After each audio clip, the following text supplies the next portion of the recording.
Top 5 contestants అయితే మిగిలారు.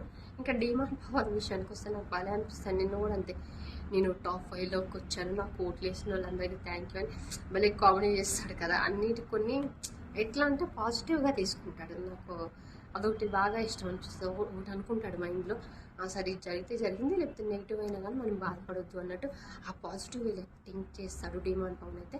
అది సూపర్గా అనిపిస్తుంది. అండ్ కళ్యాణ్ కూడా, ఇంక వీళ్ళందరూ కళ్యాణ్, తనూజ, ఇమ్ము, ఇంకా సంజన గారు, ఇంక వీళ్ళందరూ ఎవరికి వాళ్ళే బాగానే ఆడారు. ఇక్కడ వరకు వచ్చారంటేనే గ్రేట్. కాబట్టి ఎవరు డిజర్వింగ్ అనేది చూసి అయితే కామెంట్ చేయండి. ఇంకా తనూజాను కళ్యాణ్ మధ్యలో ఫైట్ జరుగుతుంది కాబట్టి సో ఎప్పుడు అసలు ఈ 1 వీక్ ఎవరు గెలుస్తారు ఏంటి అని చెప్పడం కూడా కష్టం అవుతుంది. ఎవరు అని లేదు. ఇటు చూస్తే కళ్యాణ్ గెలుస్తాడేమో, ఇక్కడ చూస్తే తనుజ గెలుస్తుందేమో అన్నట్టుంది. కానీ అసలు big boss title winner Tanuja క్వీనా లేకపోతే కళ్యాణ్ కింగా అనేది అయితే మీరు కామెంట్ చేయండి. అసలు మీరు ఎవరిని గెలిపించాలనుకుంటున్నారో కూడా నాకు